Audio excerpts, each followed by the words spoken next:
Good morning India. दोस्तों नमस्कार। दोस्तों हमारे चैनल की कहानियाँ रोज़ाना सुनते रहने के लिए आप हमारे चैनल को सब्सक्राइब कर सकते हैं। इस वीडियो के पसंद आने पर आप इस वीडियो को लाइक कर सकते हैं। चलिए अब इस कहानी को शुरू करते हैं। एक दिन यूँ मैं सोशल मीडिया पर बात कर रहा था एक अजनबी से। तभी उससे बात करते करते बातें बढ़ी तो अगले स्टेप हैंगआउट पर बुलाकर चैटिंग शुरू किया। तो बातों ही बातों में उसने ये बताया वो एक लड़की है, नाम नगमा, लेकिन बाकी डिटेल के बजाय इधर उधर की बातें करने लगी। मैं समझ सकता था वो भरोसा करने से पहले मुझे अच्छी तरह से समझना चाहती है और इस मायर पर अक्सर मैं खरा ही उतरता। तो 2 घंटे की बातों के बाद पूरी तसल्ली कर चुकने के बाद उसने आखिर बताया वो कौन थी, क्या थी और क्यों उसने मेरी दोस्ती की ज़रूरत थी। वो प्रयागराज की रहने वाली थी और उसने अपनी और भी डिटेल्स बताई जो मैं भी शेयर नहीं कर रहा। लेकिन देर रात तक हुई बातचीत में जो मुख्य बात स्पष्ट थी वो ये कि वो साधारण खूबसूरत बीकॉम कर चुकी और शादी या सत्संग को तरसती नारी है जिसकी उम्र बढ़ती जा रही है, लेकिन शादी ना होने की वजह से वो अकेलापन का महसूस कर रही है। इसका असर उसके चेहरे के साथ उसके मिजाज में भी पड़ने लगा था। शादी ना हो पाने की मुख्य वजह तो नहीं बताई, पर जो समझ में ये आई क्योंकि वो सैयद फैमिली से थी जहां अमूमन लेट ही शादी होती है। दूसरा उसकी पारिवारिक स्थिति में अड़चन थी। अच्छा घर की थी, अब्बू सरकारी नौकरी में रहते और अम्मी के जिंदा रहने तक मिलने वाली पेंशन के चलते कोई आर्थिक दिक्कत तो न थी। लेकिन उनकी 2 औलादों में से 2 साल छोटा भाई को सेटल होने के चक्कर में उसे भी लटका कर रखा गया और पिछले साल माँ के इंतकाल के बाद जाकर कहीं भाई की नौकरी लग पाई। तो अभी एकदम शादी कर पाने की हालत में तो वो नहीं थी। फिर सैयदों में मनमाफिक रिश्ते मिलना कोई आसान बात तो थी नहीं। हाँ, खुद से शादी तो कर सकती, लेकिन अब तक 2 बॉयफ्रेंड जो उसने बताया भी दोनों बेहतर ऑप्शन मिल जाने की वजह से उसे छोड़ गए। वो खाली हाथ रह गई। अब उम्र 32 हो गई थी, दूर दूर तक कोई शादी की उम्मीद न थी और पूरी तरह फ्रस्ट्रेट हो चुकी थी। जब उसकी नहीं हो पाई तो छोटा भाई का क्या हो पाता। नतीजा ये कि घर पर बस वो और उसके भाई ही रहते। भाई सुबह से शाम घर नहीं लौटता, वो दिन भर घड़ी में रहती। 2 साल पहले एक प्राइवेट स्कूल में पढ़ाती थी, लेकिन रोज रोज नजरों और कभी लफ्जों से शादी की बात पूछे सवालों से लगातार हसज होते अंततः उसने घर बैठने का फैसला कर लिया था और ना लोगों से मिलने और ना सवाल पूछती निगाहों का सामना करना पड़े।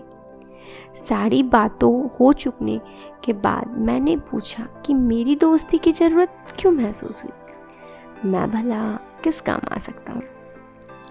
अगर वो ये सोचती कि मैं रोज़ रोज़ मुझसे घंटों बात कर वो ज़िंदगी की ज़रूरी एक खास दोस्त की कमी पूरी कर सकती तो वो मेरे लिए मुमकिन नहीं, क्योंकि मेरे पास इतना वक्त तो था नहीं। इस पर उसने कहा उसे एक मामले में एडवाइस चाहिए थी, लेकिन इस बारे में वो कल बताएगी, क्योंकि अभी वो खुद कंफ्यूज है उसे क्या करना चाहिए क्या नहीं। मैंने उसके शक्ल देखने को कहा तो उसने लास्ट मैसेज के रूप में अपनी फ़ोटो भेज दी।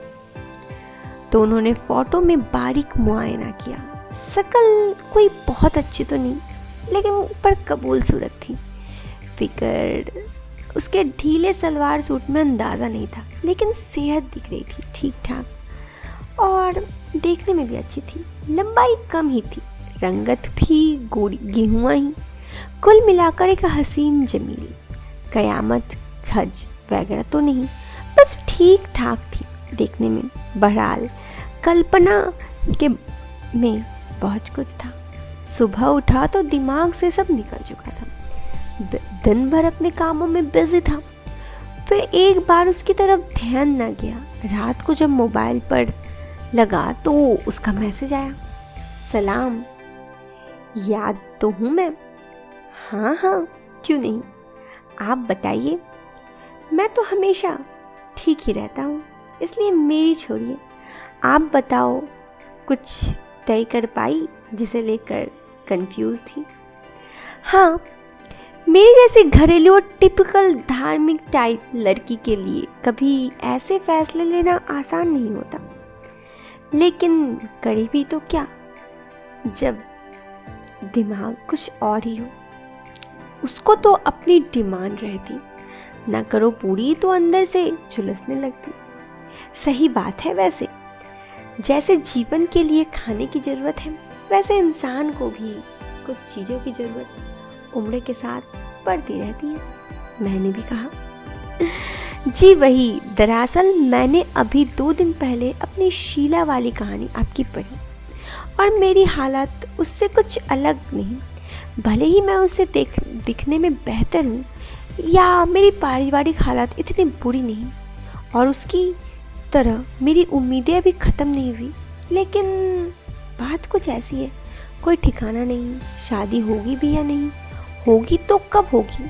ऐसे में मन में समस्याएं बहलाए तो क्या करें। मतलब प्यार चाहती हूँ, जाहिर है, लेकिन इसके लिए जो मौका सामने है ये तय यही करना है, उसका फ़ायदा उठाए नहीं। आसान नहीं ये फैसला ले पाना, क्योंकि अब तक दुनिया में एक ऐसा शख्स नहीं जो मुझ पर उंगली उठा सके। लेकिन एक बार इस राह में कदम बढ़ाई, फिर क्या पता बात कहाँ से कहाँ पहुँच जाए। फिक्र तो वाजिब है, लेकिन एक बात बताओ, मान लो तुम अपनी इच्छाओं को दमन कर देती, मिलने वाले मौक़ों को सोचकर ठुकरा कर चली जाती, लेकिन तुम्हारी ज़िंदगी में शादी जैसे मरहल अगर आया ही नहीं तो क्या तब तुम ये चीज़ों नहीं चकोटोगी? तुमने खुद ही अपने पास आए चीज़ों को मनाही कर दी।